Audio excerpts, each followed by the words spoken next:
我是因为我的二嫂秀珍躲着关起来吃了5年的陈燕，因为她是乳癌关系嘛。她有一次回娘家，她就很好心送我各半盒的长兴配能啦，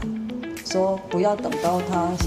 像她这样的时候才来使用陈燕产品，来不及了这样子。刚好那个时候我要面临更年期。要睡不着，要起来又起不来这样子。没想到吃这个就只吃长兴配能而已哦。发现说为什么我起床不会那么痛苦这样子？我二嫂给他千禧泉啦，也有长兴配能基础的就对了这样子啦。他喝完发现说他本来大便就散的嘛，没想到说会成型的这样子啦，而且又金黄色这样子，他就跟我讲说，过完年我们要一起去教室认识上课这样子啦。说这样子，为什么要去？你不去吃就好了嘛。那你吃这个东西，你不来了解这样子，到底我在吃什么？那接触陈燕之后，有使用过哪些产品？那我之前呢，我往年就是会有。每年有会差不多3月份，就清明节前后，我都会感冒咳嗽吃了养生以后，他调了3年，那个咳可以说咳1整个月的。这3年以后，慢慢的，我这种每年碰到那个清明节前后的时候，我这些现象就没有了。对，就没有了。现在也了解偶尔也会有时候也会感冒嘛，因为我们家有那个基因的关系，支气管属于比较弱的那一环的。只要说知道感冒，开始咳嗽了，自己就会很主动的知道要用什么调。我会用纽伊特，就是艾特跟凤克一定少不了，还有青胡茶这样子来做调理。所以我很少看医生了，因为我从小也觉得我吃西药会属于软趴趴那一型的，所以我自从吃陈燕以后，除了看牙齿以外，我几乎都没有在看医生，都没有在看医生，也很少在吃药的。不了解的人，一般邻居朋友说，不赶快去看医生什么之类的我说你放心啦，你不用替我担心啦，应该我会说你不用替我担心，我有我的方法这样子。对。那边很多人他们是只有自己在吃产品，他们比较不会去跟人家分享。那因为我知道菊云阿姨是除了是陈燕的爱用者以外，其实也算是经营者嘛。那是为什么会想要去跟人家去做分享这个动作？应该鸡婆啦，因为看到说他们一直吃药，因为我从我妈身上去看到说吃药还有药瘾上瘾行为那个部分也了解到说吃药会有很多副作用这样子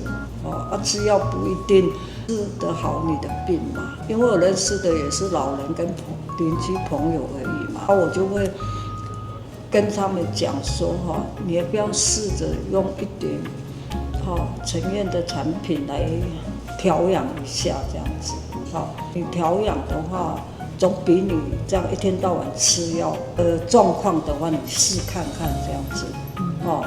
因为像最近比较碰到的，就会有一些老人，他们就会常常会腰酸背疼还是什么的这样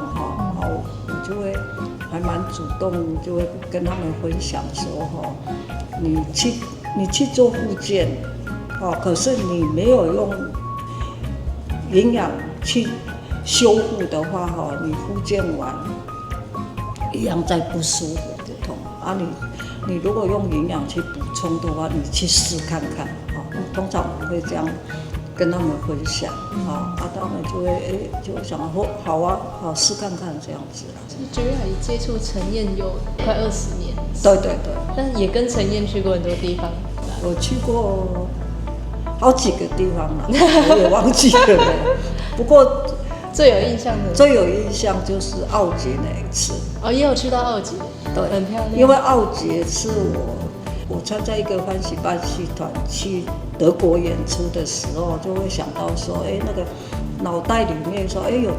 有机缘的话，还想再去那个欧洲那个国家。所以去奥捷的那一趟的时候，听说挑战那个难度还蛮高的，我也不知道那个。或许是说我们的信念想要的时候这样子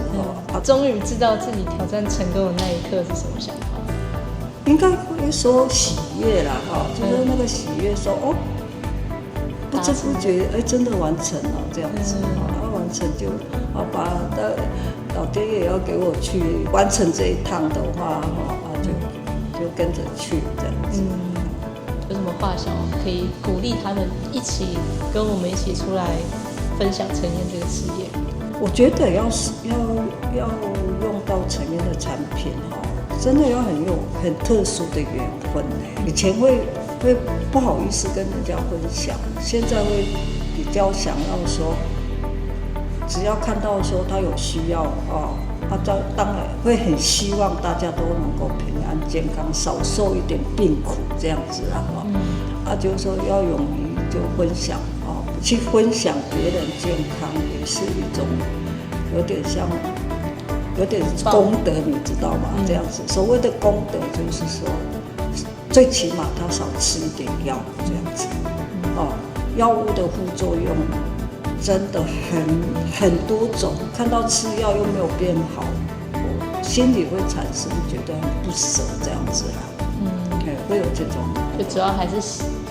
一个希望人家得到健康的角度去分享。对，这样子很感恩的心我们这一生还可以碰到朝晖的产品不用受病苦，这么痛苦的那个过程这样子只要我们有怎样的时候知道说哪个产品配哪个产品